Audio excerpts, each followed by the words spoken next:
Hello, everyone. Welcome into the North Georgia Sports Report podcast. Will Cooper, Art Mosley bringing it to you here on a Tuesday, October the 10th. Hopefully you'll all be hearing this by Wednesday evening. Art, how are we doing, my friend? Coop, I'm a little salty right now. Well, I'm a big Miami Hurricane fan. That all I have to say right there. Yeah, it didn't work out so well. Yeah. And again, I'll make this quick.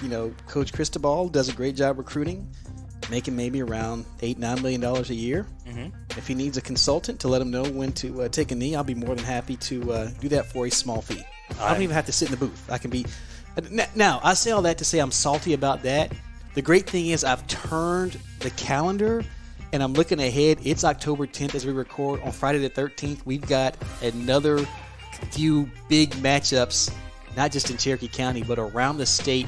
Games with major playoff implications. So as salty as I was Saturday night, I'm as that much and more excited about our high school football in Cherokee County. Hey, it's rivalry month for a reason, folks, and this is really rivalry week. This is what rivalry month's all about, because it's two of the best rivalries in Cherokee County, the Battle of Hickory Flat or the Battle of East Cherokee Drive, depending on which school you went to, and then the Battle of Town Lake. So obviously those two are the marquee matchups of the week. Also, Cherokee will be playing against Osborne. We'll talk about all of these games and the games that happened last Friday starting now. All right, let's start with Cherokee, who comes in 1-5 after a loss to Wheeler last week. 36-19 was the final. We kind of felt like this was a game that if Cherokee won, it was going to be an upset. They weren't underdogs by a huge margin, but Wheeler coming in had a lot of momentum. Their one loss against North Atlanta.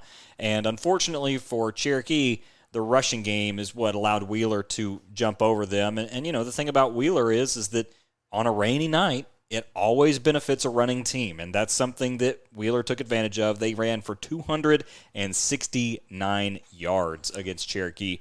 On the opposite end of that, Cherokee, again, continued not to go quietly into that night. They came back, clawed back, had a couple two-point conversions there late. Tanner Savasier ended the game with over 250 yards and a touchdown.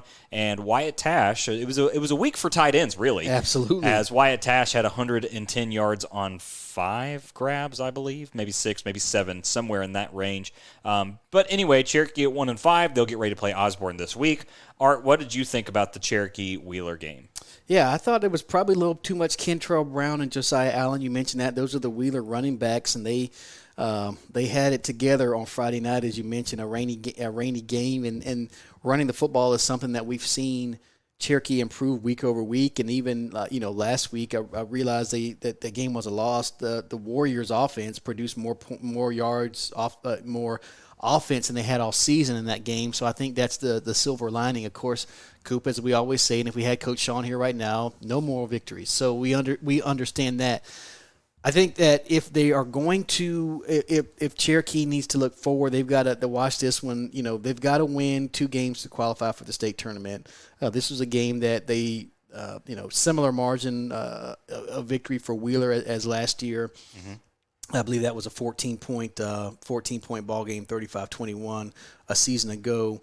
This year was 36-19, I think, was the final there. So you're looking at 17 points. So very similar ball game. And again, Cherokee's going to have to. We know they've got impressive defensive linemen up there with Hobson and Hunter, and I know Radnowdy plays up there sometimes. J.D. Byrne, Chase Montgomery at the linebacker, kind of filling in there. Yep. I think they're still going to have to find a way to attack and stop the run. And they've got a team coming up, and we'll talk about them in a little bit, that is not afraid to run the football either. But if you're Cherokee, I know, maybe things look bleak, but they're in a relatively similar position than they were last year. Yeah, they are, and I think the difference is that there's a couple less wins that you found out there in the out-of-region schedule, obviously.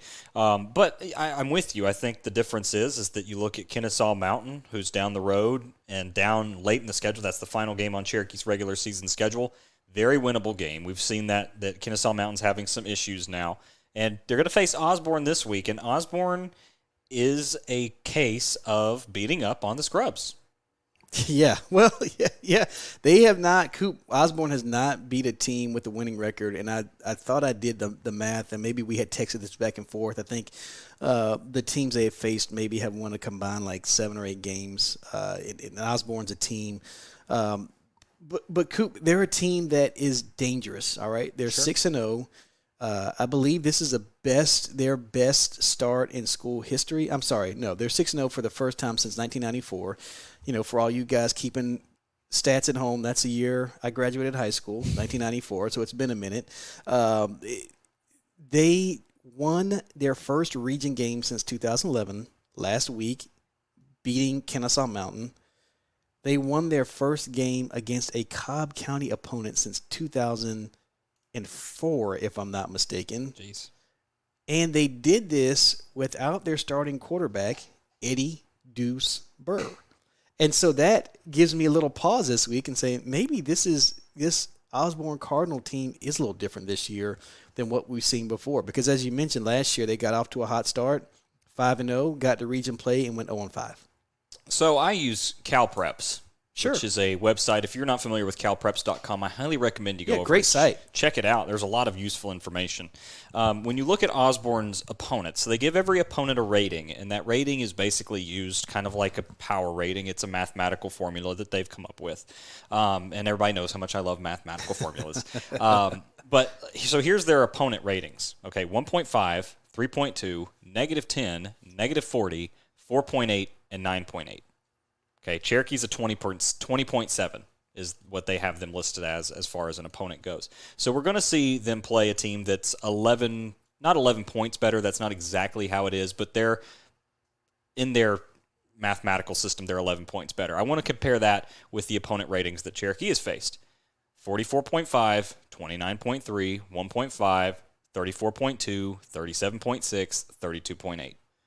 Yeah, there's no doubt that Cherokee's strength of schedule is much higher than Osborne's. I'm taking a look at their schedule, and I tell you, and perhaps they were looking past. I don't know what happened in that Woodland game, but Cartersville, they only beat them by 14.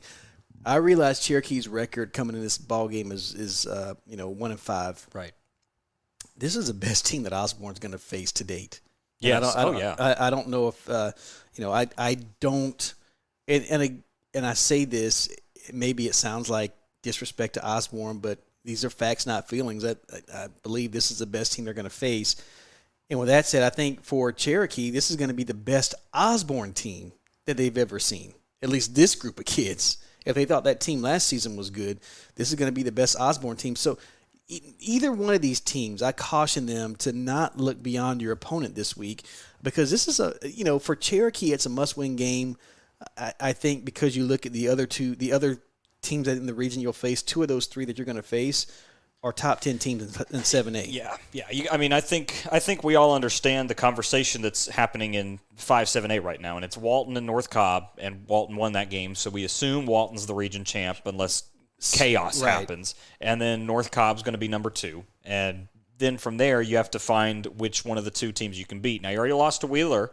Now, I think Wheeler is probably actually a slightly underrated team in 7A right now. I don't think people are probably giving them their due. Even their loss to North Atlanta, we saw North Atlanta handle River Ridge, and that kind of gives you... Yeah, team speed was just different. Yeah, so for Wheeler to lose to them by 8 is fine. I'll say that. So when you look at it, Walton and North Cobb, you can pencil them in as losses. I'm not saying that they're just going to lose those games, but by all factors, you would assume that they will. So then you got to beat Osborne and Kennesaw Mountain to get into the playoffs. You got to beat both of them. Beating Kennesaw Mountain's not going to work. Now, if you beat North Cobb or Walton, then the math changes a little bit, assuming that North Cobb and Walton both handle their business outside of everybody else. So then you would be in a tie, and then they would have, you'd be in a tie, and Osborne would have the head-to-head. Yeah. So, yeah, you really just go ahead and beat Osborne and then worry about Kennesaw Mountain later. But I agree with you. This is going to be the biggest game of Cherokee's season coming up this Friday.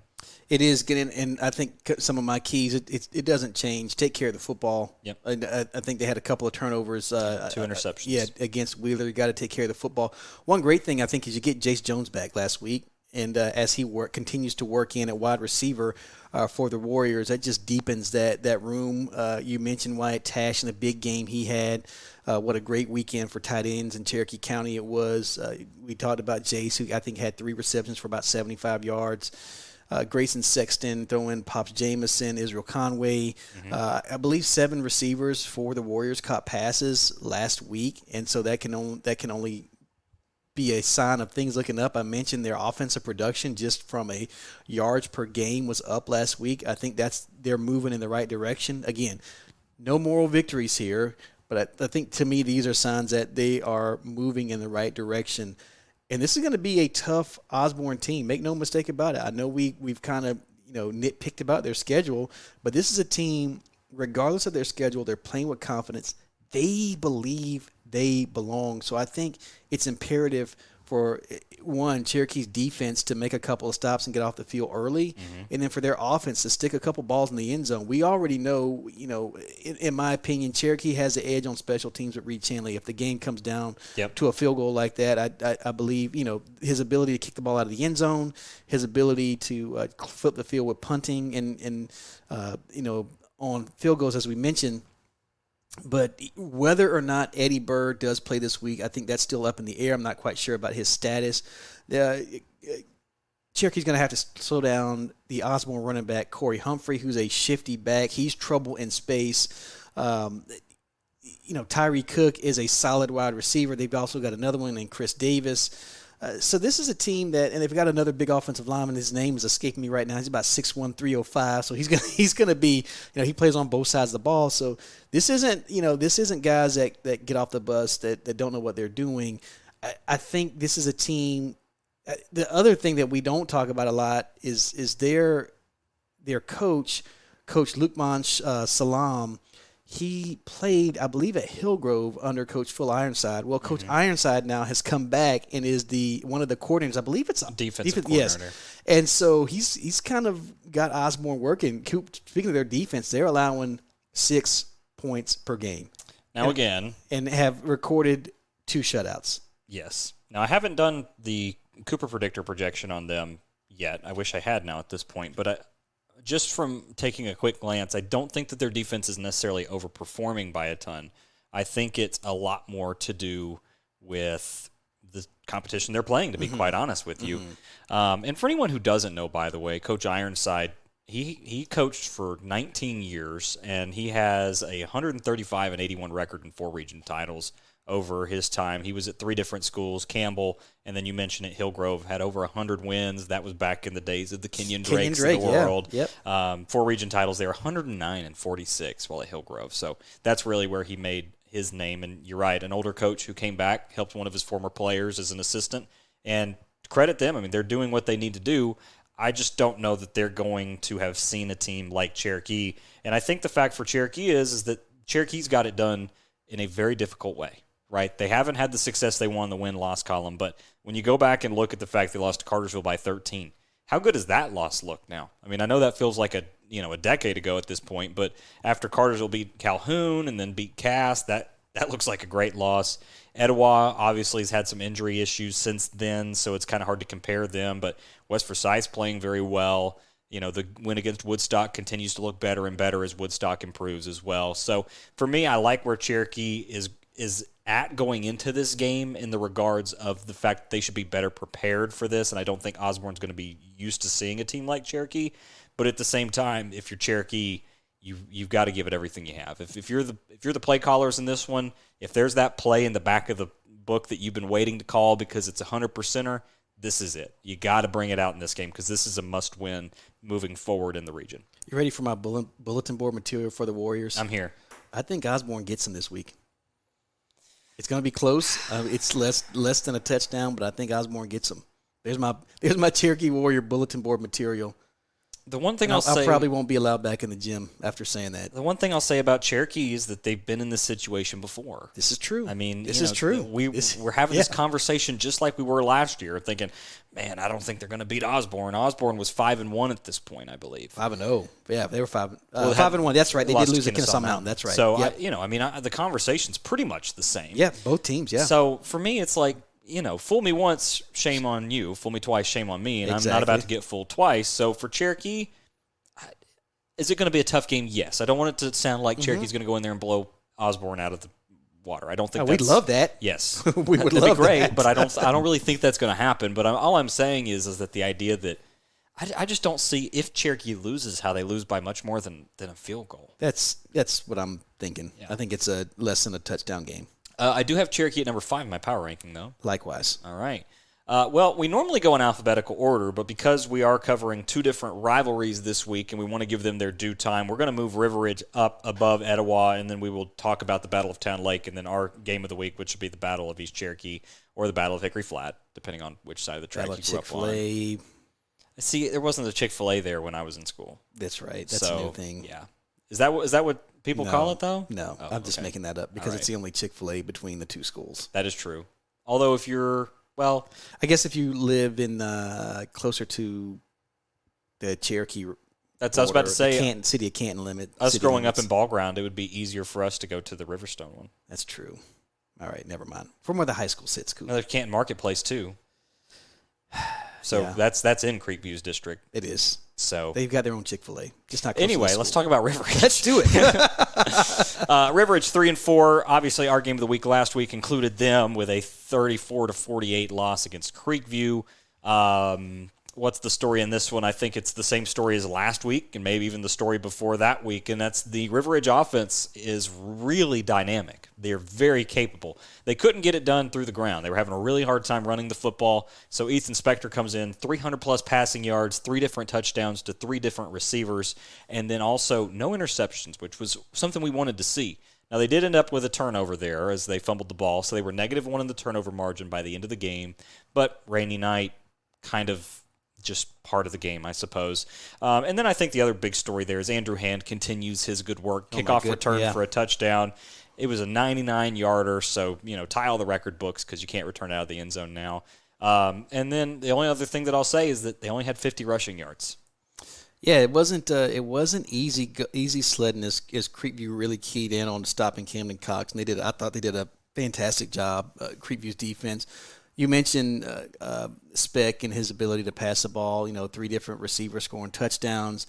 Sam Benson, I thought, had a really good game. We mentioned Thomas Thompson. Grant Hollier was a matchup nightmare, scored a touchdown. I believe scored a touchdown. Was it right before halftime? I believe they were able to get a score. Like that. Well, they kicked Grayson Van Glider. Ended up kicking a field goal. But yeah. I think one of the things we said is don't let Grant Hollier get loose, and he got loose and put them in position to kick a field goal going in and kind of stem that momentum tide. But one thing I liked about, and this was early in the game, Creekview went down and scored after the teams kind of felt each other out early. Creekview went down and scored, went up 6-0, and then River Ridge answered and went up 7-6. And I thought, okay, this is going to be, we're about to see a high scoring ball game, and we did. Yeah. I think. Special teams, play you mentioned Andrew Hand was fantastic. It's just that I feel like River Ridge might be missing 1 or 2 pieces. I don't know where I think they're such a dynamic offense.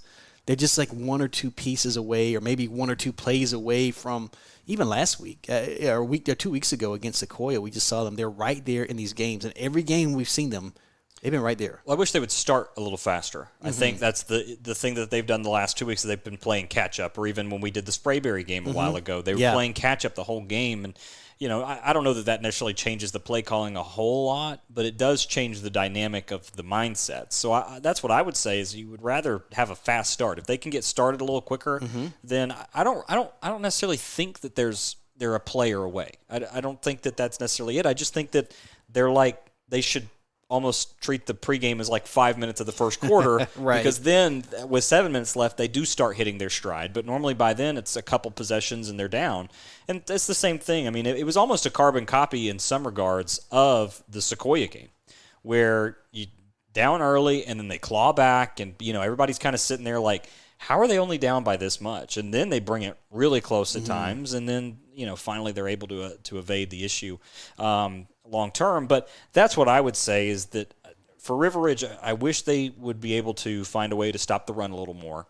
Now, again, easier said than done against Sequoyah and Creekview, but at the same time, there is an element to that needs to be helped. And, I thought that, they brought in John Fletcher on the defensive line there late, obviously a much bigger body than 99.99999% of people in the world, and he did make an impact. Creekview was not able to run as effectively between the tackles with him in there. So I think that there's some things that they can do to negate some of that, but they just need to do it consistently. And if they can find a way to manage the run, the thing about River Ridge, they sit at 3-4 right now, but they're going to face Rome. But then they get Etowah and Allatoona still left on the schedule. This is a team that if they go 5-5 is a playoff team. And with Etowah with the injuries right now, kind of like where River Ridge stacks up in that game. Now Allatoona obviously just won their first game against Woodstock. It was close, 3 points. You also kind of like that matchup considering what you did to Woodstock. So I think for River Ridge, I know it's easy to get discouraged, and I know the end of that game was rough for them, and it didn't go the way they wanted it to go. But that's what I would tell River Ridge fans is that it's not all bad. And I think the thing about River Ridge is that with the offense they have, only a little bit of improvement, and they would be able to compete even as the 4 seed with some region champs out there. Yeah, I'm not going to disagree with that at all. Couple of players I want to mention that I was impressed with. The sophomore Matthew Burdett, I thought played a great game playing alongside, I believe, his brother Brandon Burdett, both at the linebacker spot. I thought they did a great job. If they're not related, that is a weird coincidence. You mentioned John Fletcher playing on both sides of the football, and of course Andrew Hand back there. Matthew Lipsy, I thought had a pretty good game, as well as the other linebackers, Hughes Tomlinson, McCarty. I think you're right. There's so much to play for, and River Ridge certainly has the bye week this week. I think it came at a good time. You've got back-to-back emotional games. I think that takes a lot of toll on not just your players, but just the coaches to just decompress, just for a couple of days, because I know they're going to probably give those guys a couple of days off and they're going to get right back to work. Well, it's 2 physical games too. You're playing two teams that are ground and pound, and it's you need that physical break, maybe even more than the emotional and mental, but the physical for sure. Yeah, I agree, Coop. And Micah Pugh, another name that we saw, got some touches. He and Camden Cox, again, limited a little bit, but Pugh was interesting out of the backfield. And when I say they're one player away, I don't mean they need to go get somebody to come in. I think they need one more guy to step up for them. Yeah. Whether on the offensive side or the defensive side of the ball, to make those plays. I think that they're just a tad short, or I don't know what the right word is there, but sure. I think they're close. And I think, like you mentioned, they'll have Rome, and we know what Rome is. I think what you hope you come out of that game is healthy. Yes. And then you wrap it up with the other 2 Woodstock schools, Etowah and Woodstock, and you're playing for another chance to go to the state tournament, which you qualified for last year, by the way. Right, yeah. And it'll be the 3 times in 4 years. Yeah, and whoever you play is not going to be as bad as it was playing Langston Hughes last year. Facts. I mean, it's either going to be Roswell or Blessed Trinity, most likely Roswell, but trust me, Roswell this year is not nearly as bad as Langston Hughes was last year. We don't want Roswell to hear us talking about him, Coop. There's nobody in Roswell listening to this. I said that one time, and they were, but that was not the case this year. So I still have River Ridge at number 3 in my power ranking. I think that you lose to my number 1 team for the past couple weeks in Sequoyah by a touchdown at home, and then you lose to Creekview, who's the number 2 team in my power ranking for the last couple weeks, by 14 on the road. It doesn't really drop you very far. You're within a possession or 2 of everybody in the top. Shocker that we both agree again. Wow. I think this is the most you and I have agreed over the last 2-3 weeks. Yeah, it is. It's in our entire careers together. There's something going on here, something in the water. Yeah, well, hopefully we can fix it with this next one. Well, let's talk about the Battle of Town Lake, as this will be Etowah versus Woodstock. Again, one of the great rivalries in Cherokee County. It's pretty much 1A and 1B, and the only reason you're putting one at 1B is because it depends on where the teams are as far as playoff seeding goes. But, man, the Battle of Town Lake is always a great game. If you haven't seen one, it's worth going out and checking it out. I've been able to cover, I think, 4 in my career, and it's a special atmosphere. It really is. It's something that even fans of South Georgia schools, I think, would be impressed with the atmosphere. But let's break down the teams individually. Etowah coming off of a bye week. You kind of hope for Etowah. We talked about it with injuries mounting. It sounds like Xavier Mahoney's a no-go this week. Sounds like Reese Weir's a no-go this week.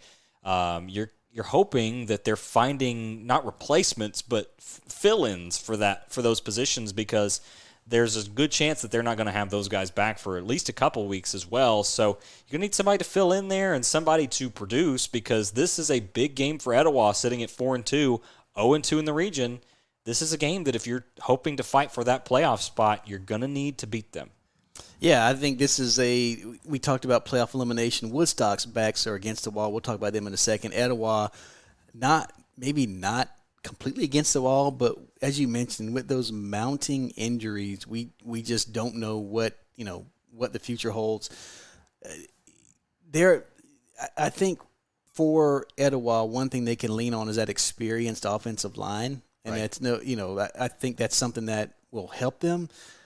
They're going to have to find a way to run the ball. I think to take some pressure off their young quarterback, and I believe they're going to be turning to. I know Zeke Douglas was a guy that came in relief last time out, and then Walker Hughes at running back has had a few carries, but I think at some point you're going to have to hopefully get Walker Hughes some carries to establish a ground game and just take that pressure off Zeke Douglas, because I think he's only thrown 6 passes his entire varsity career, and I don't think he, as a freshman, expected to be anywhere near in the mix. Again, we don't know about Strickland, if he's able to go or not. Our assumption is he's probably not quite ready yet, but we don't know for sure. Right. I think that would be a big boost for them if they come out and Jack's able to go. That really changes the complexion of the ball game. And again, Etowah still got some capable receivers. We talked about Mancini. We talked about Zazara. We talked about DaVinci Allen on both sides of football. I know I'm forgetting a couple more. Tyson Lewis, Malone, Pesquera. So they have very capable athletes around them if they can find a way to get those guys football. And again, I don't know if that bye week for Etowah came at any better time. Well, so that's what I would say, is that let's give the young guys a shot, yeah. Now, hopefully Jack is ready to go at some point this season. But what I would say is let's see what the kids can do. Let them play. I mean, there's been a lot of times in Cherokee County history, especially recently, where that freshman, sophomore comes in and does make a big impact. Walker Hughes is the running back that filled in for Reese for the last couple of weeks. He's done a very good job, and I think that there's a lot of opportunity for them. When you're a play caller and you have a guy like Mahoney who you build a playbook around and you think, well, we can use him. Well, don't worry, he's hurt. We have Jack Strickland. We have a playbook built for him. He's hurt. Well, don't worry, we have a playbook and plays designed for Reese Weir. He's hurt. You kind of sit there as a play caller and you think, I got to come up with something on the fly here. Right. So hopefully over the bye week they were able to have some meetings and discuss what they have as the reserves and who they feel like they can turn to and who fits in the playbook they already have, or what can they add to that playbook to get the team ready to roll. So I think your point's well taken. They still got the stable of receivers. They've still got one of the best offensive lines in Cherokee County, if not the region. They've still got a defense that is doing very well comparatively. They're still holding their own. When you talk about Etowah's defense, we've talked about it a good bit here. They actually are playing just about average with the averages of other teams, so they're not below average defense. So I like the fact that Etowah has that ability. It's just makes you nervous not knowing what they're going to be like. Yeah, you mentioned their defense. They forced, I believe, 11 turnovers this season, you talked about they're kind of where they sit amongst other teams, allowing about 22 points per game. They have sacked quarterbacks 22 times this season. I think the key to that defense, I know we talk a lot about Xavier Smith, Joshua Harding, Gabriel Smith. Mm-hmm. Joshua Harding, probably the guy. I think he's got double-digit sack figures for the Eagles, so he's going to be a key piece. And I think not only are they going to lean on that offensive line, we talked about Adam Cassell, Mensa, Nelms, Nichols, and Ponder. Those guys are going to be key. But that defense, I think the ability to keep teams out of the end zone and off the scoreboard is going to be huge, so that you don't have a ton of pressure. And then again, like I said, that offensive line, can they push around their opposition over these next 3-4 ball games as they close out the season and give their team an opportunity to win a couple games and then get into the postseason? Yeah. Find a way. Yeah. Well, that's a big step to this is the Battle of Town Lake. As we mentioned, they're going to be playing Woodstock. Etowah does lead the series all-time 13-10, and they did win the matchup last year 42-21. So we'll keep an eye on that game because, again, it's crucial for playoff seeding, really for both teams, but Etowah in particular, who coming into the season I think was thinking they were a playoff team, and they still could certainly be. I have them at number 4 in the power ranking. Likewise. All right, agreeing still.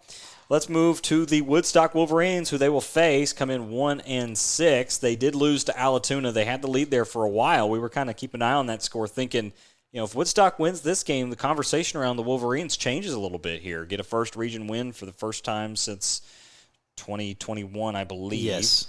Or 2020, I think it was a COVID year, yeah. Yeah. And then, unfortunately, Allatoona just kind of kept plugging away, and Woodstock had some issues with some turnovers and yada, yada, yada. Either way, Woodstock loses by 3, 22-19 was the final over there. One thing I did like is that the offense was able to take care of the ball somewhat. Peyton Lynch, 2 passing touchdowns, 240 yards, and the defense forced 2 turnovers. So they're really real close in that game right there, okay? So a lot to like about that. Hopefully it builds momentum for them moving into this game. Again, the Battle of Town Lake when they face Etowah.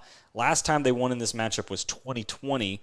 But Woodstock right now, you mentioned back up against the wall. This is a team that doesn't have a lot of room to navigate. They got to win soon. So I wouldn't be surprised if we see the best effort from Woodstock that we've seen all year, and the best effort might be good enough. Yeah, Coop, they gained the season-high 340 yards of offense last week, 234 of that through the air, and Chase Kalina kind of had a big game. I think he recorded 234 receiving yards last week. If my math was right. I don't think so. Is my math off? Well, Lynch only had 241 passing yards. I take that back. And he caught 7 receptions out of Lynch's 25 or so. Maybe that should have been 134. That would be about right because he had 2 touchdowns. In any event, he's caught 39 passes. He leads the team. He's got 500 yards receiving, 4 touches, 4 TDs, and Lynch is over 1,200 yards passing. He's done a fantastic job there. That's a team that's moving in the right direction. And you talk about last week, what a heartbreaker. Yeah, you're right there. Well, let's give you credit. You said that the game you felt like was going to come down to special teams. Gray Kelly, 3 field goals. And the last one was a dandy, so credit to you. You nailed it. Well, you got to do your homework, as you once told me, right? Well, did I tell you that? Maybe once or twice. But, let's get back to this Woodstock team. You mentioned moving in the right direction, a 22-19. I think this was I don't know if you want to call this a gut check game, but a game – I think as we sit in Cherokee County, we certainly were pulling for the Wolverines to get past Allatoona and to keep those slim playoff hopes alive. Again, with 3 losses, you're gonna have to win out, and then you're gonna need some help. And are these games winnable? Well, you got to play them. And so I think we're getting to the point where nobody can take Woodstock lightly at this point. No. And I think they're a dangerous team because they can pass the ball well. They're starting to develop a ground game, and Etowah is going to have to find a way to shut that passing attack down. And I think Harding's going to, for Etowah, for Woodstock, they're going to have to find a way to block Joshua Harding because he can wreak havoc as a defensive player for the Eagles. And if Lynch has time to pass and throw that thing around, I think it could be a very interesting ball game come Friday night. Well, I think Woodstock also has the ability to rush the passer very well. Brady Somerville, we've seen him have a big year. Mm-hmm. We've seen the Washington brothers, Tate and Nate on that defensive line, have some big years. Israel Silliman-Jones. And then when you get to the linebacking core, newcomer Kaheem Davis, mm-hmm. You can pair him with Burmeister. You add in Cooper Price. They got a lot of options on that defense for Woodstock. Surprising number of options, actually. So for Woodstock, and here's going to be the hard thing for Woodstock. They have no tape on what Etowah's going to do. Right. What is Etowah going to do? No clue. Right. No clue. They're going to spend this week of prep just going over what they're going to do. Right. Because there's no tape to watch to say, these are tendencies. I guess you have maybe a quarter of the Creekview game. Right. But that's it. So I kind of feel bad for Woodstock in that regard because there's no way to prepare for that. Sure. So there is an element of that will be interesting to see. But I agree with you. I think this Woodstock defense could have the game of their lives, especially considering that You know they're going to have a young running back. You know they're going to have a young quarterback. You know that this is going to be Etowah coming up with a game plan on a short week, or on a short 2 weeks, I should say. And what can you do with that? So I wouldn't be surprised if Woodstock and the coaching staff decide to go a little out of bounds here and go a little blitzing on a lot of plays, because I would force the issue with Etowah and make them prove they can handle your pressure. Well, especially with a young quarterback who's unproven. I would certainly not. Well, that and young running backs, if you're going to bring 6, he's going to have a blocking assignment. Yeah. Are they, can you do some stunts? Are they good to communicate that? What does it look like there? There's a lot of elements to that as a defense you can do some things to confuse them that aren't too game-breaking. There's simple adjustments you can make. So I think there's an element to the change-up there that Woodstock has that will be interesting to see. So I don't really know what to think about this game, to be honest with you. I think it's going to be a lot closer than the predictors say. I can tell you from my standpoint, Etowah is getting a lot of credit from the predictors that they probably shouldn't, just because of the same thing with Osborne. Sure. They beat some teams at the beginning of the year that aren't all that great now. And as you progress through the year, you see that their offense production has dropped off. Well, that directly coincides with the injuries. So I don't really know what to say about this game. I think I've said a mouthful there. But as far as guessing a winner, I would even say that the predictors that you'll look at, Maxwell Ratings, Cal Preps, or the Cooper Predictor, any of them, they really don't have any clue what they're talking about. And do we, Coop? I mean, well, obviously not. We just spent the last 10 minutes talking about how we didn't know anything. So, hey, look, this game a couple of years ago, back in 2021, was a 3-point margin of victory. They've had a few of these in the series that were decided by a touchdown or less. I think this is another one of those games, especially with the unknown with Etowah. And just a quick correction, Coop, on Kalina. His receiving numbers from last week, he had 8 receptions for 133 yards and 2 touchdowns. All right. So my initial number was off. I must have been very tired when I was typing that up last night. Yeah, that's okay. I have Woodstock at number 6 in my power ranking, but you talk about throwing a wrench in things. If they beat Etowah, there's a lot of – you have that 3-way tie, where Cherokee beat Woodstock, who beat Etowah, who beat Cherokee. Yeah, that's that's interesting. Again, I think this is going to be a fun game on Friday night. It's like you mentioned, it's one of the, I don't know if we can call it storied. I know they've only met 20. This will be the 24th meeting, but in those 24 meetings, the proximity of the schools 1.2 miles apart. Right. Just how the trappings of Friday night over there at Eagle Mountain are going to be so fantastic, and the Wolverines will come out, and I think they have a bona fide shot at winning this ball game. I agree. Personally, I think Etowah, because of their defense and their offensive line, I think that gives them a shot, and I still think they have the confidence going into this game. But I like the Eagles, but not by much. Yeah. I actually like the Wolverines in this one, just because Etowah has so many unknown variables. It's so hard to put faith in those young guys there. Well, that we don't even know. Right. That's the thing. Right. Now, maybe they have somebody that they feel really good about. Maybe they went over, these 2 schools, baseball schools, really. Etowah went over to the baseball field and said, who's the pitcher that can throw the ball? Right. I don't know. But that's just the way I see it. So it'll be a good game. We'll certainly keep an eye on it. Again, make sure you stay with us on Stationhead app, stationhead.com. We will be going over those scores. We'll keep a close eye on that one, because we really wouldn't be doing Cherokee County justice if we didn't. Yeah, one of the greatest rivalries in the county. I personally wish that they split when Etowah and Woodstock played and Creekview and Sequoyah played, because it puts us in a bad spot. Yeah, we wouldn't have to choose. Right. I'd rather just see both of them. Exactly. So, but we do what we can. So, anyway. Well, let's talk about our game of the week, which is the Battle of Hickory Flat. Of course, Creekview versus Sequoyah being the matchup. Let's talk first about Creekview and talk about their win over River Ridge last week. Creekview won 48-34. We talked a little bit about that score earlier. For me, Creekview did it both ways. They continue to be able to do things both ways, and I think that was what we saw against Etowah. They were able to pass the ball for the highest yardage. Well, they ran the ball for 376 yards against River Ridge, and they were able to score 6 times on the ground as well. So the running attack not to be outdone by the passing attack, and they also went 8 of 10 passing, completed 80% for 150 yards and a touchdown, okay? So the reason that's important is the efficiency involved in there.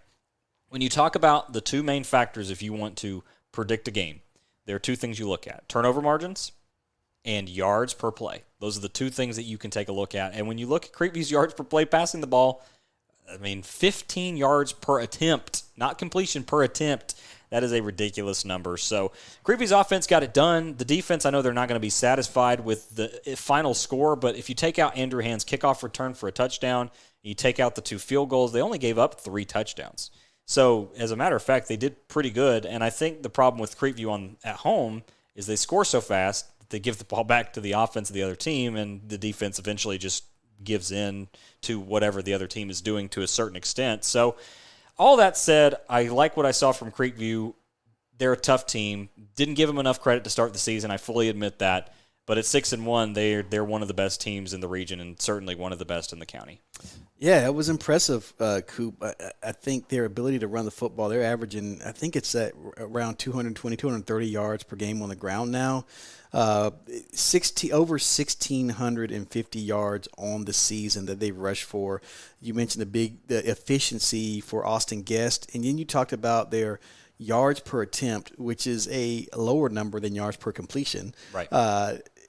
15 yards, those count as explosive plays, those 15 yards or more. So they've got a ton of those explosive plays, and that can only lead to good things when your offense is picking up chunk yardage. They were able to put the ball in the end zone. We saw Nigel Agamang with a huge touchdown run. We saw quarterback Austin Guest with a couple of big runs. Mason Munn had a couple of scores. Everybody was getting in on the action. And maybe one of the best catches I've seen since, I believe it was David Tyree caught that pass for the Giants in the Super Bowl, was Michael Roach catching a touchdown pass where he almost like he pinned the ball against the defender's helmet and was able to maintain possession going to the end zone. Just a fantastic play by Roach. And that's someone I want to talk to Coach Williams about a little bit is hey, we really didn't see that a whole lot. I know he was injured last season, but man, what's the ceiling on this guy? Because we mentioned tight ends. He had a big game. He was our player of the week. Yep. And I thought he had a fantastic game. I think there's maybe a couple people we could have selected for Creekview. And again, I know we don't do this enough. I want to shout out the offensive line, and I'm going to go with the starters and then some of the guys who sub in a little bit. But Sears, Bowling, Grantham, Zarita, Singleton, Mears, and Rosinski, I mean, those guys really did a great job. And there's a couple of times, you mentioned Guest efficiency. He was back in the pocket, and I mentioned he had time to fold his laundry. Yeah. I mean, it was just he was just, the pocket was pretty clean for him back there. And those guys up front, I believe, deserve a lot of the credit. Well, you mentioned they're averaging over 242 rush yards per game. You don't get to that number without having an offensive line, right? That's just no ifs, ands, and buts about it. And the thing to me that they're doing is, we were talking earlier that Creekview was averaging about 10 points more per game than they were last year with that defense staying on course. The defense a little off course now. They're on pace to give up about 3 points more per game than they did last season. But the offense is averaging 13 points per game more now this season. So you're starting to get in that 2-touchdown range, and that's the difference that we talk about when you start talking about playoff teams, is the ability to score when needed. So 31.3, they're getting there, and at home they do a lot better. I want to bring up the fact Mason Munn had a big game. Austin Guest, the thing about Guest is that it's almost like we talk about him every week because you have to, because he drives the offense. He has close to 1,900 yards of total offense at this point. He'll be over 2,000 unless Sequoyah just comes out with the best game plan ever. So he's got the ability to drive the offense. But the thing to me that he does that's so shockingly well is he's averaging like 16 yards per completion. He's averaging really close to 10 yards per attempt. And on the ground, he's averaging over 10 yards per carry. So everything that they do is high explosive. The yards per play are so high for them that they have the ability at any time to hit the home run ball. They have the ability to strike back. So I think that there's an element to that is so shocking. But I agree with you. Obviously Rosinski gets a lot of the attention, as he rightfully should. There's a reason that he's committed to North Carolina. But it's the guys that on the outside that do a great job. To me, Beckett Singleton, I've talked about him a good bit. You know that I'm a big fan of his, working both ways. Braden Grantham at the guard position does a great job, a little bit undersized compared to what normal people would think when talking about a Creekview offensive line. You'd never know it. He doesn't ever give in. And pass protection, he does a great job. And then Fernando Zarita, we talk about him a good bit because they pull that guard outside to run behind Rosinski and Zarita. But to me, Pearson Sears, the center, right? We talk about how important the center-quarterback exchange is. Never see him have issues with the snap. They do a great job with him. So to me, that offensive line, I really echo your point on that they do a fantastic job across the board. And we talked a little bit about this on Friday. When you talk about Creekview, they typically have a couple of players that shine and show out, but then everybody else, they have 5, 6, 7, 8 guys around them. Creekview's getting it done with 1, 2, 3, 4, 5, 6, 7, 8 guys, really. That's about it. And when you talk about, and that's not a bad thing at all, because they get the ball to who they need to get the ball to, but they don't have 12, 13 guys that they feel the need to feed the ball to, and why would you when you're averaging that many yards per play? Make them stop you with the guys you got. Yeah, I think that's a team that does not have an identity crisis. No. They know who they are and what they are, and they've been pretty good about executing that this season. Coop, you mentioned their defense. This season allowing about 18 points per game. So, like you mentioned, a little bit off pace than what they were, but not by much last season. 14 last season. Yeah. So it's been impressive, and we've only seen them twice. We'll get our third look at them this week. I'm interested to see how they stack up against their opponent. But before we talk about that, we need to talk to the head man of the Creekview Grizzlies, Coach Trevor Williams. For back-to-back weeks, we got Coach Williams calling us. Let's go ahead and hit that interview. Coach, thank you for being back with us. Thanks, as always, for having me. Good to talk to you guys. Absolutely, Coach. We always look forward to it, and we were especially looking forward to this game this week as it's the Battle of Hickory Flat going on. But before we get into that game, let's go back and talk a little bit about your game on Friday when you guys took on River Ridge. From our standpoint, we saw Austin Guest, who obviously drove the offense in a lot of ways, but one of the major improvements I've seen is him as a passer as the season has gone on. Can you talk a little bit about his growth as a passer and not so much just as a runner, but really throwing the ball? Absolutely. He's always had an arm, always been a dual threat quarterback, and it's just kind of growing up and maturing a little bit. It's a tough ask to run a sophomore out there on Friday nights in 6A football in a region that's as tough as this one. And you can see that now he's got a year starting, plus some time as a freshman under his belt. You're starting to see the game slow down for him a little bit. He's making great reads and putting the ball where it needs to be. Coach, one of the things that we noticed after halftime, I don't know what you said to your team at the half, but they looked like that first couple of drives they had offensively, you guys looked out like you came out and really dominated the line of scrimmage. What was a key for those statement drives to kind of open up the second half, and how do you get them to do that early in the ball game? Yeah, I think it was just a combination of our offensive line executing, our running back staying patient. They were changing some fronts on us up front, but just staying patient and letting those guys put hats on people. And then our wide receivers doing a great job blocking downfield. We were able to hit some passes, create some explosive plays, and stay balanced. But getting the run game going in the second half was a big momentum shift. Coach, talking about the defense now, as you guys only gave up 3 touchdowns offensively, there was a special teams one in there, but offensively, and one of the players that River Ridge was trying to target outside was Andrew Adams, and he did a great job working against some bigger receivers than himself and was able to hold position and use the sideline. Can you talk a little bit about him specifically and what you've seen out of him in the secondary group? Yeah, Andrew's a fighter. He's a scrapper. He's everything that's good about high school football. He showed up day one his freshman year. He's done everything we've asked him to do. He works extremely hard in the weight room. And he's one of those care kids, those want-to kids that it means a lot to. And he does everything he can do in his power. He runs extra sprints after practice. He's relentless with his technique and in the film room, and it's starting to pay off. He's not the biggest guy on the field, so people take shots at him, and he competed his tail off on Friday. Yes, he did. Coach, talking about guys that compete, we've mentioned his name, and I know you've mentioned his name before, but Michael Roach going up and competing for a football to score a touchdown I believe in the second quarter of that ball game on Friday night. He made a couple of acrobatic catches. I think he was on our radar, and you kept telling us about him, but, we're slow learners, Coach. He and also Cal Schubert and then Nathan coming along. Is that the productivity you expected out of this receiving core this season? Absolutely. Roach has been catching touchdowns for us since his sophomore year. He's a 3-year starter. He's not flashy. He's not over the top with self-promotion and things like that. He just goes about his business. He doesn't mind putting his hand in the ground and blocking in line as a tight end.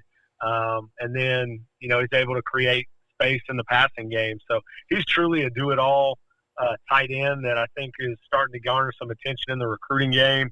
To me, every service academy and Ivy League school ought to be lining up for a 6'3", 210-pound tight end that can do both. And he fits that bill.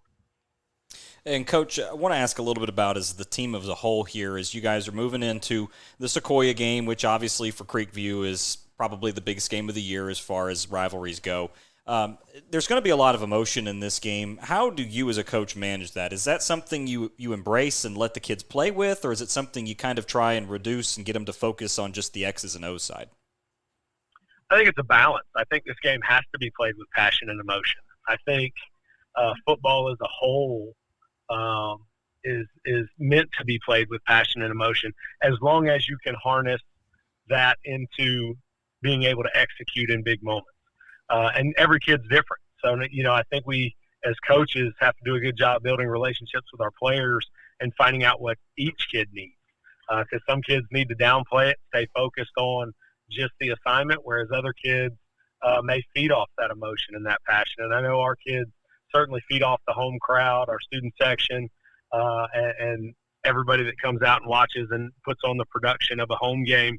They feed off that stuff. So I think it's a balance, but I'd be laughed out of the room if I walked in and said, "All right, guys, this is any other game, and we're just going to play it like that." They'd laugh me out of the room.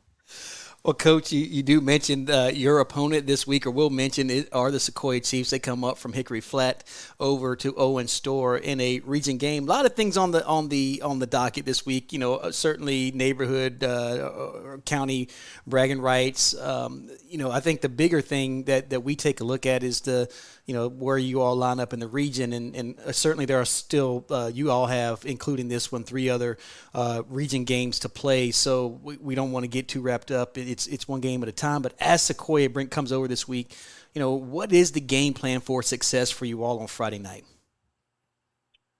It's hate to sound like a broken record, but it's the same as it was last week. In October, it's run the football on offense, protect the football, play great special teams, and then defensively, can you stop the run and limit the explosive plays and hopefully create a couple turnovers. And that's the key every Friday night when you get into region play, especially, these games where, every team is so well coached. Every team has players that can hurt you.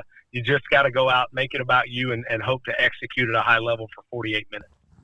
Well, Coach, you talked about running the football. That's something your team has been able to do, averaging over 220 yards, I believe, a game this season. And perhaps that sage advice you've given us is we can see the result based on your team's record this year in terms of successes in the win and loss column.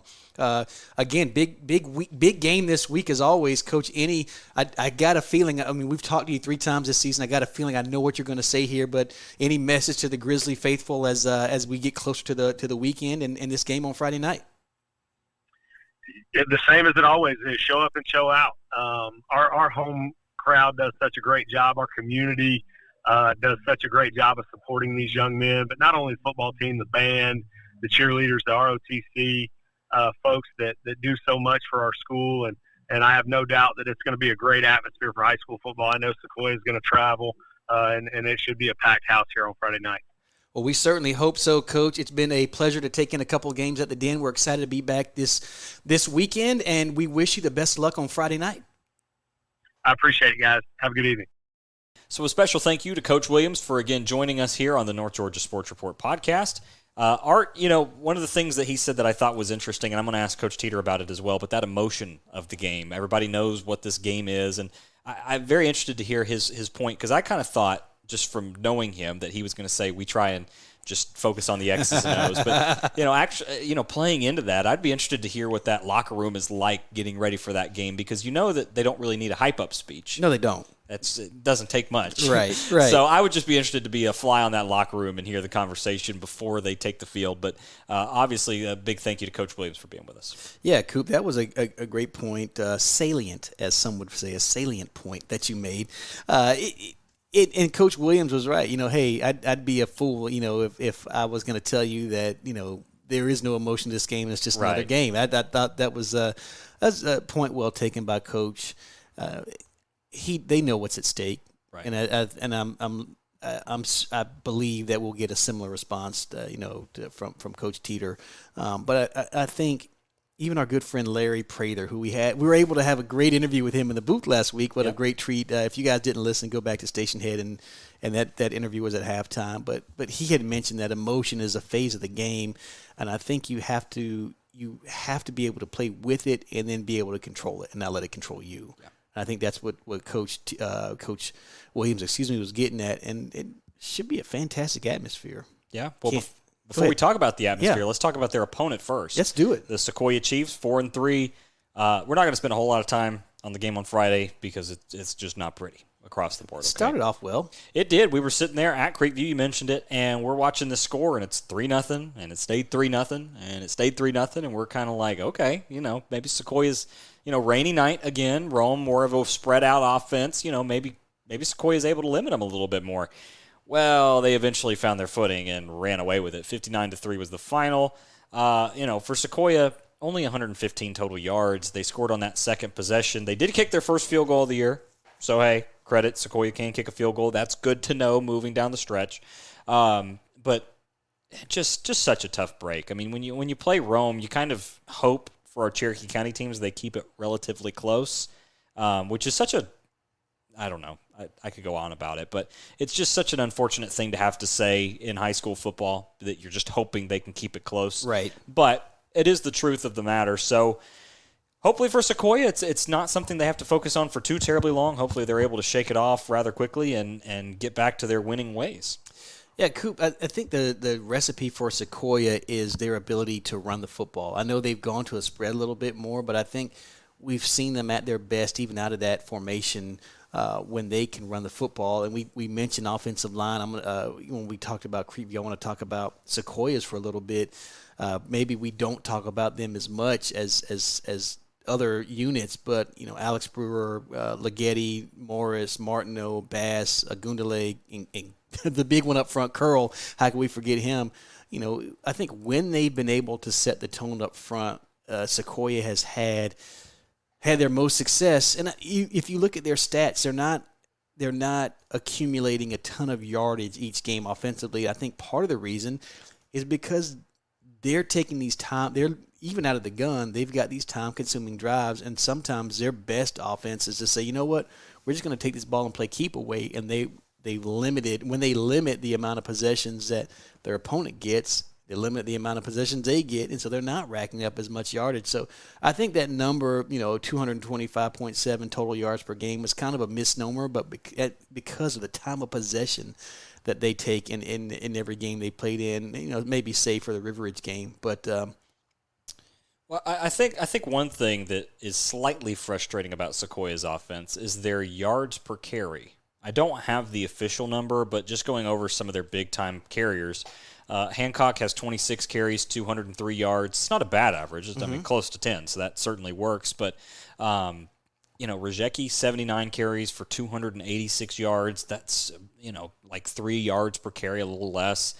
Ian Mariah, 39 carries for 181 yards. That's not a high average either. And then some other guys that are in there. Colby Martin, 43 carries, 83 yards. Jorgensen, 15 carries, 50 yards. Javon Salazar, 5 carries, 14 yards. Carter Heyman, 6 carries, 15 yards. It doesn't seem like that they break away very much, if you understand what I'm saying there. Now, that's Not saying that they have to or anything like that. I'm not trying to make that comparison, but all I'm saying is that when we talk about the home run ability of Creekview, and you compare it to the fact that Sequoyah is averaging less than 10 yards per completion on the passing side of things, and the rush yards per carry are rather low, that it makes you feel like there's some opportunities there where if they were able to get out and just get a couple more yards per carry, 3 more yards per carry, just consistently, this would be a much different team. But to your point, they're actually rather balanced, 117 rush yards per game, 109 pass yards per game.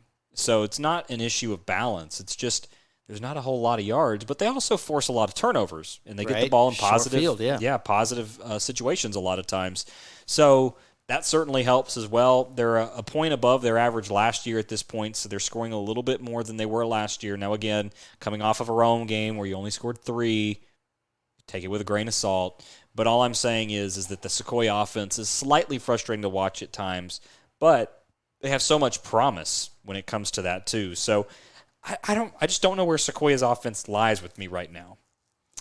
Well, I do know that they've probably played one of the more challenging schedules to date. Yes. You mentioned you look at a team like Lambert, who's undefeated at this point. Raven Gap, I believe, is still undefeated, and then Rome has only lost a 1 game to Carrollton. Yep.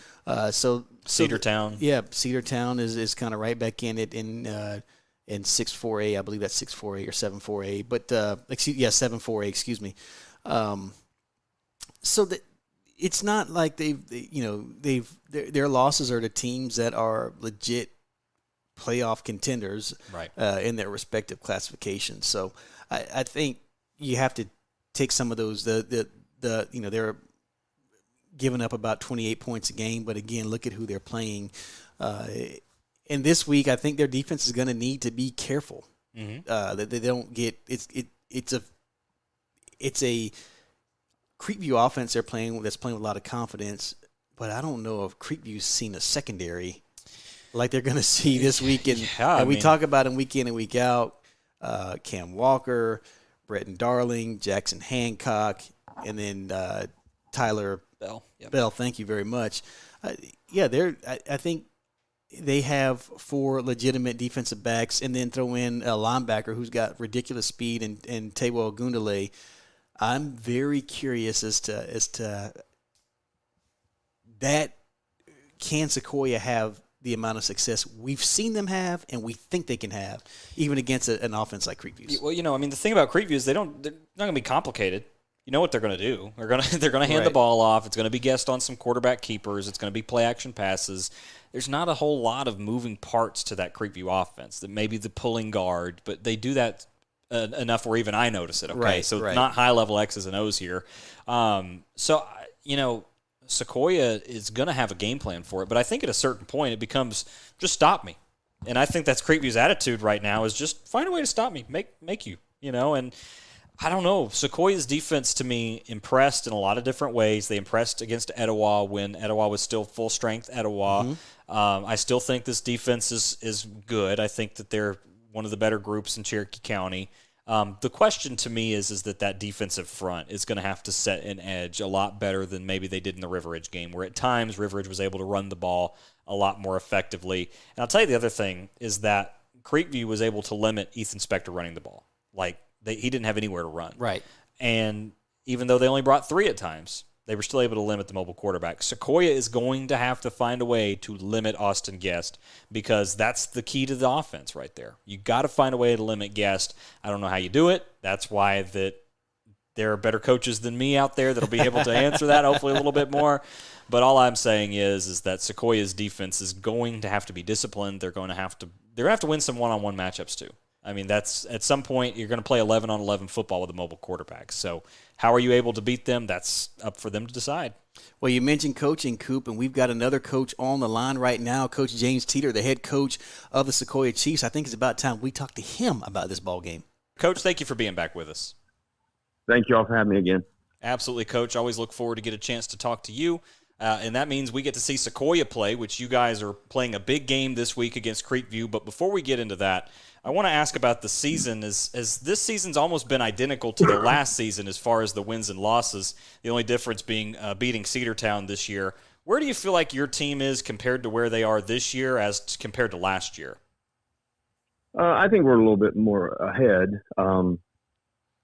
It's taken this, I think, maybe a little longer to get here just from the fact that we had so many people to replace and we lost some really good players last year.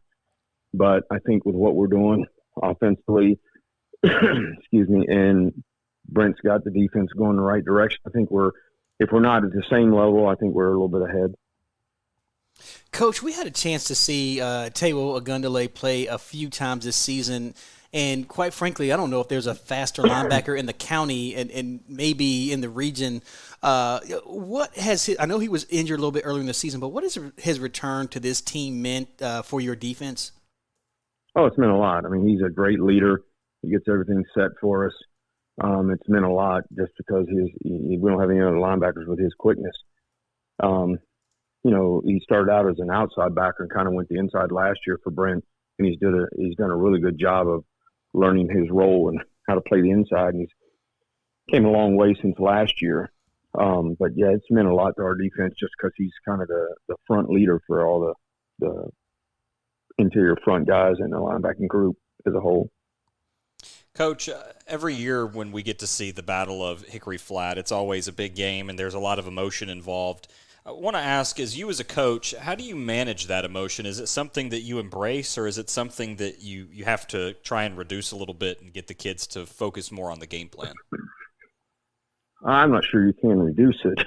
We do our best to kind of keep it, let them understand that it's as much as it's a big rival game, it's a huge region game for where we're both at in the season. But I don't know if you can downplay it any. The kids know what's at stake. The kids know who we're playing against and what the rivalry's been for the last, 13, 15, 14, whatever years it's been. They know who we're playing. And so I know it doesn't matter what we do. We can't get them to look past anything or treat it as it's something different. We do our best. But I think, our kids are pretty focused on what we got to do, and they know the importance of it. But again, what we've kind of approached is just how important this is as a region game in the standings, because pretty much the winner of this has still in a running for a home playoff game.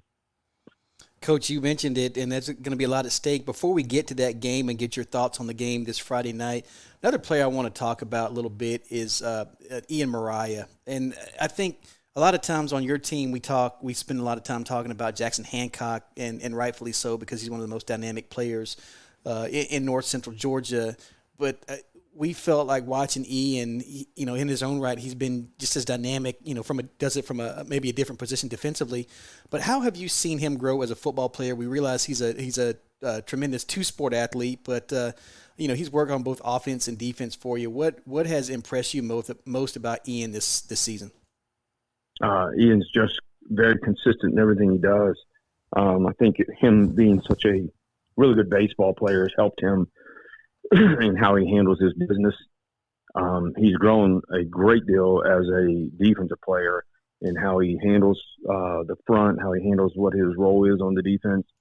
And then just his maturity is pretty impressive because, everybody wants to start, everybody wants to carry the ball all the time, but he knows in our scheme, because he's so important to us on defense, he has to rotate on offense to kind of keep him fresh. So what a great all-around young man. And I just think him being able to be a two-sport player has really helped him handle the situations because, baseball-wise, he's been in some big games, whether it's been for us or his travel team.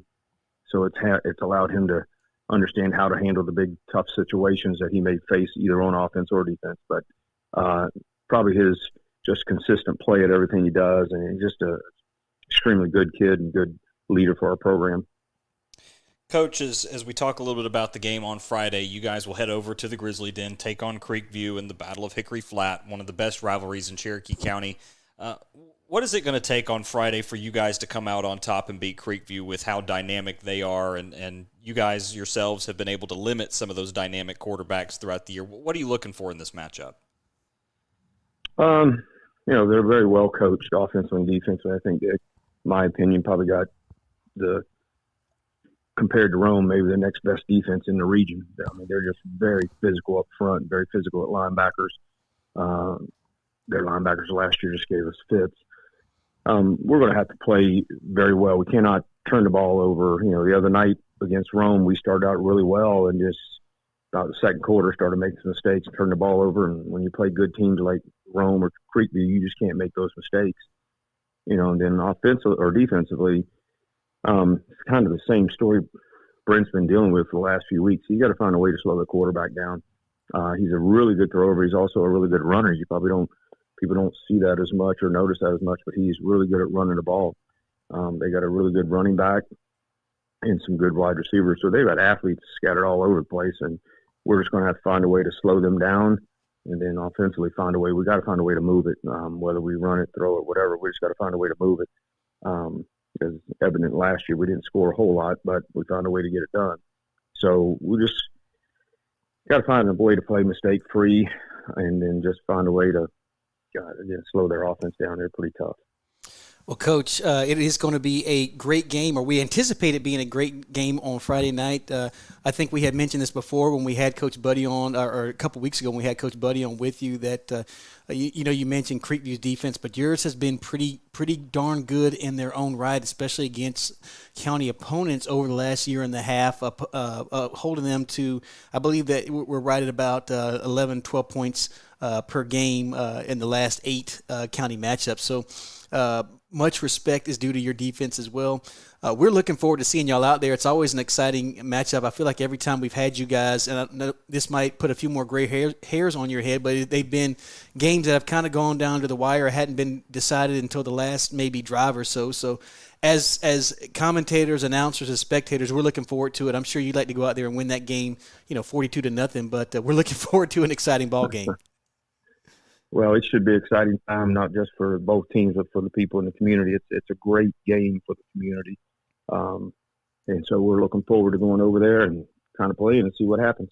Well, sounds good, Coach. We certainly do appreciate you again, Coach James Teter, joining us in advance of their big region matchup, as he mentioned, really what looks like an opportunity to host a home playoff game on the line here on Friday night. So, Coach, we wish you the best of luck, and tell those Chief fans to get there early and be loud and proud for me.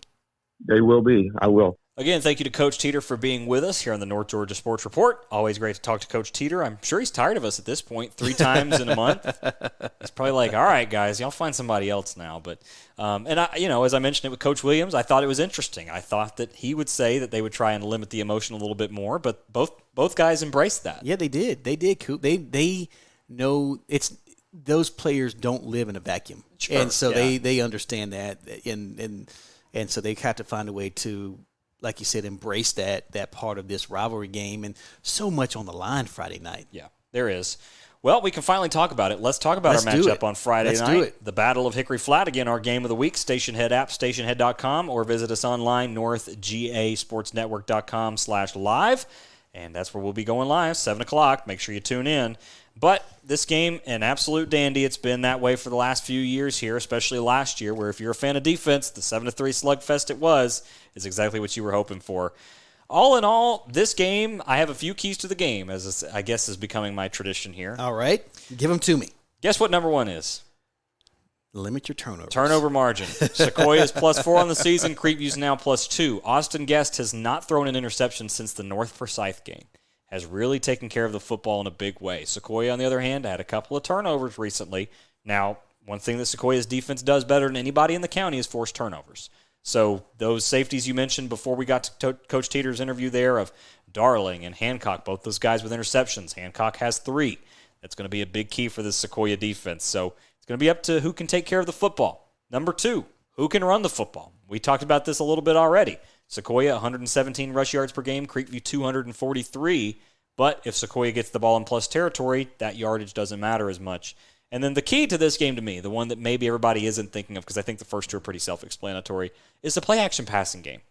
That's going to be the difference. We saw Creekview have success with the play-action pass, finding the tight end open, finding Michael Roach, finding some guys outside, Jackson Stanley, Cal Schubert, yada, yada. Can Sequoyah do the same? Can their passing attack be enough to keep this Creekview defense honest? Can it keep them from keying in on those guys? I don't know. I think that's going to be the really difference in this game is going to be the passing game. And it doesn't have to be yards, but yards per play I think will be the key. Because if you take the head off that defense a couple times, they will eventually respect it and back those safeties up. Great points, Will. Thank you, Art. My key is can Creekview get off the field on third down?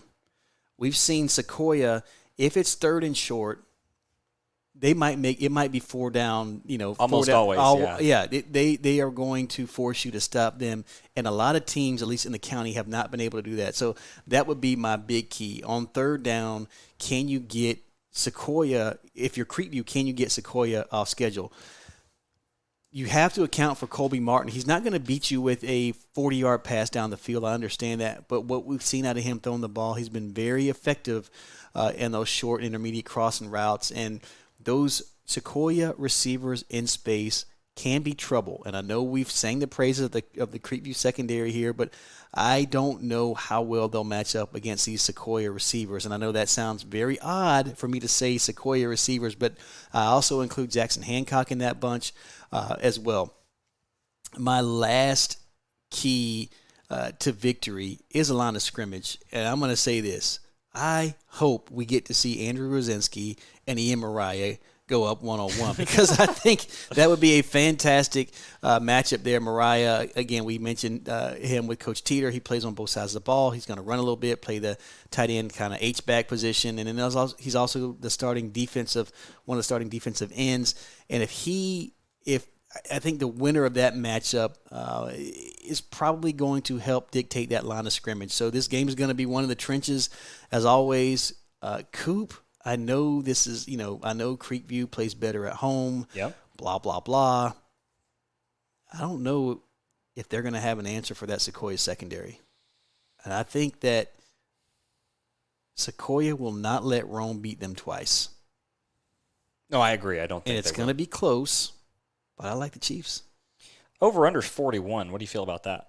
Well, every time I say the under, I'm wrong. You're going to go over? Yeah, and it'll actually be like 7-3 again or 10-7. Yeah, 41's a hard number for this one because it's probably about right, if I had to guess. I mean, 21-20. That's 24-17. It's right. right in that, kind of in that area that you kind of expect. Yeah. Look, I mean, so I'm going under, so we'll have an exciting game. How about that? So let me ask you. Okay. You pick Sequoyah. Yep. What's your power ranking for the top two teams? Well, that's interesting, Coop, because my top team is Creekview by way of their victory last week, and Sequoyah's lost to Rome, and I realize that's an out-of-county opponent, but I thought that Sequoyah would have had a little more success against Rome.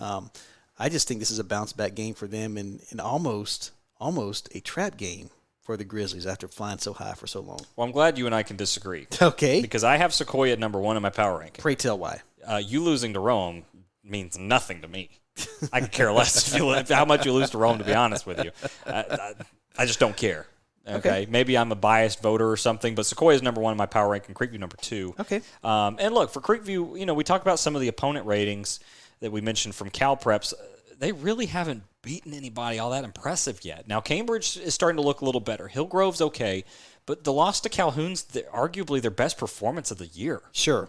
So, okay, you lost to Calhoun, great, but what does that actually mean for you? I don't know. So anyway, it's not so much that. For Sequoyah, I had him at number 1, losing to Rome, whatever. They're still number 1 in my opinion. But I also disagree with you. I think Creekview has the edge in this game.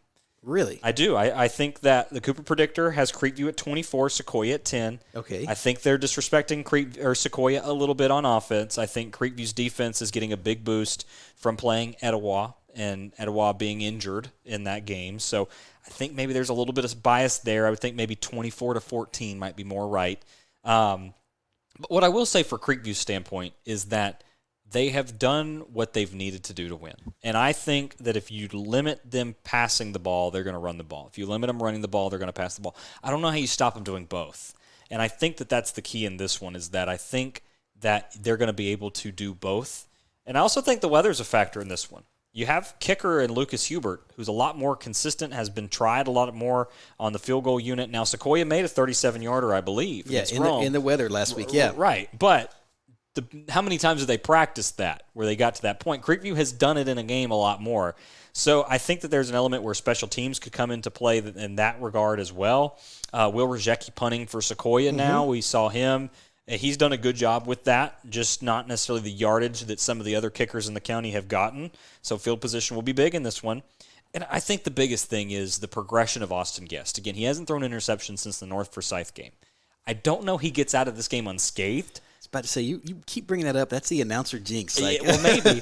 I don't know that he gets out of the game unscathed, but I don't think he has a 2 or 3 interception game. And that's going to be key. Right. Like, if he can limit that, I don't even know if the winner of this game has to win the turnover margin, although that can certainly play a part. I just think you can't be down by more than 1 turnover in that margin. Like you can't afford to lose a turnover battle 2-0 or 3-1 or something like that. I think maybe you get away with throwing 1, but not more than that. Yeah. Well, I think there's also a dynamic that we might see on Friday where Sequoyah takes 10 minutes to score.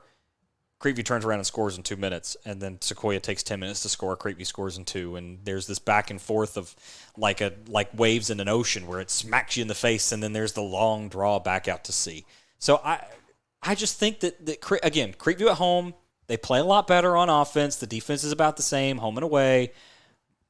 And just from what I saw against River Ridge, that's what I would say is you take out that kickoff return by Andrew Hand, which you can't just do casually, but that's a special teams thing more than a defensive thing. Sure. It just the win looks a lot better. You beat River Ridge by 14 at home compared to beating River Ridge by 7 on the road. It's about the same to me. I think this is such a close game, but I do like Creekview at home. I think the weather will be a factor. There's about a 50% chance of rain. It's going to rain all day Thursday, all day Friday, so the turf will be wet. So that certainly benefits Sequoyah a little bit more, I would think. But Creekview had no problem getting things done in the rain last Friday. So it's going to be a good game, but I do like Creekview in this one in the long run. All right. Our opinion, quite frankly, as much as we value it, it doesn't matter. No. As much as we think it matters, it doesn't matter. Well, how odd is it that you and I have the power rankings flipped, but we have the prediction of the game flipped? It is interesting. But yeah.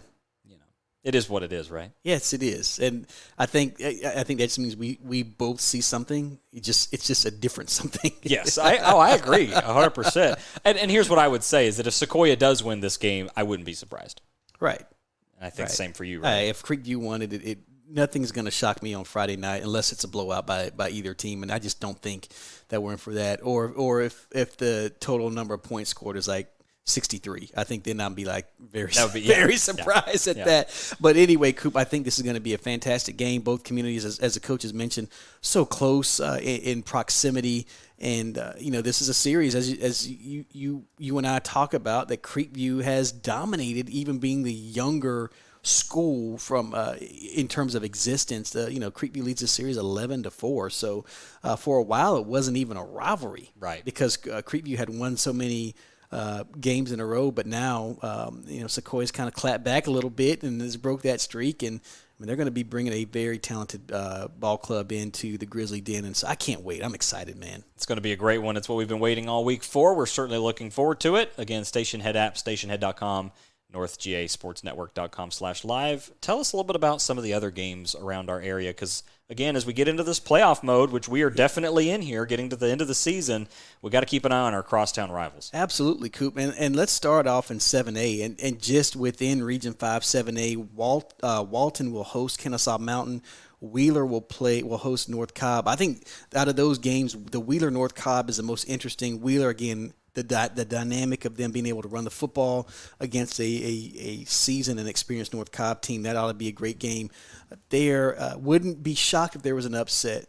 We want to go cross-region games for Region 5 7A is going to be Region 8 7A, and the big game, perhaps the biggest in the state, 7 o'clock kickoff, is going to be on ESPN2. Mill Creek will host Buford, a lot of star power in that ball game. I think that's the region title for Region 8, meaning, Mill Creek wins, or whoever the winner of that game are in Region 5 7A, our number 3 or 4 seed will be going to play either one of these two teams. So if you happen to be at home, want to kind of catch this game, it's going to be on ESPN2. If you get it's going to be on the 4-letter network, number 2, be a pretty interesting game. Mountain View, again, I believe they're sitting at 1-0 in that region versus Collins Hill, and then Central Gwinnett versus Tacula. And so that's the matchup in that region. And then our crossover region in Class 6A, Region 7 6A, Roswell is going to host Pope. Johns Creek will be hosting Blessed Trinity, and Alpharetta will be hosting Lassiter. So some interesting games to catch. I think right there the favorites are Roswell, BT, and Alpharetta. Right now, Alpharetta sitting in second, what we believe will be second place as all the dust settles. But I'm interested to see how Pope responds and plays Roswell. They're a team I think that can kind of sneak in there and get a team maybe like Sprayberry or even Alpharetta. I'm interested to see what that Pope team is all about. But a lot of bye weeks over the last couple of weeks in the state. I think last week maybe the fewest games played. Yeah. I think about 155, 160 games played. I think we're back up to closer to 200 this week.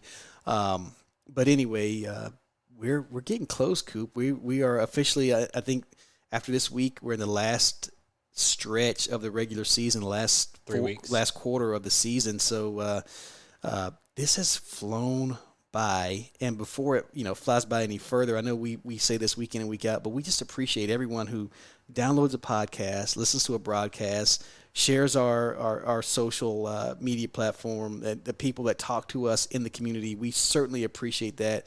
We welcome those conversations. Continue to tell us when we're wrong. Yes, that's something that we enjoy, the corrections. Well, we need them, and certainly we want to be able to provide the best coverage that we can for these young men. We want to make sure we're doing them a service. Man, it's been a fun ride so far. I know it's not over yet, but I just want to take a minute to thank all of our listeners from coast to coast and around the globe. Yeah, absolutely. Thank you all so much for being with us. And again, we'll be there Friday night, just like we always are, 7 o'clock roundabouts. We were a little late last Friday. Had technical difficulties. Had a little technical difficulties. We cleared those up, by the way. I bit off more than I could chew last week. Thought I could fix some things. But we're back to the old system that works, so my apologies there. But we will be going live round about 7 o'clock. We do have somebody joining us in the booth this Friday that we have not talked to since August. I'm looking for – do we want to give the big reveal, or are we going to – full-time statistician, Ronnie on the spot Cooper. I tell you what, and it's something that we have – I felt like our broadcast has been missing is those stats that Ronnie has provided us historically, and we're glad to have him back on the booth. That way I won't have to worry about tracking drives, and he is a wizard with numbers, Coop. Yeah, he's really good at it. I'm glad that he's going to be there. Yes, absolutely. And also Zach Gross will be joining us. And then, we're at 80% strength in terms of a broadcast crew. There's one piece that's missing, but I don't even – does he still exist? Or is this guy a figment of my imagination? Makes up about 20% of the broadcast team and about 50% of the overall weight of the broadcast team. So, of course. Oh, our beloved friend Dave Garner. And, Dave, we miss you in the booth, and you're breaking our hearts every week. Well, what can you do? Well, folks, again, thank you all so much for being with us. Make sure you join us Friday night. We'll be going live 7 o'clock. Share it with your friends. Station Head app, stationhead.com. Also, you can find it simply northgasportsnetwork.com/live. You'll find it all there. We'll see you all Friday night. Thanks, everybody.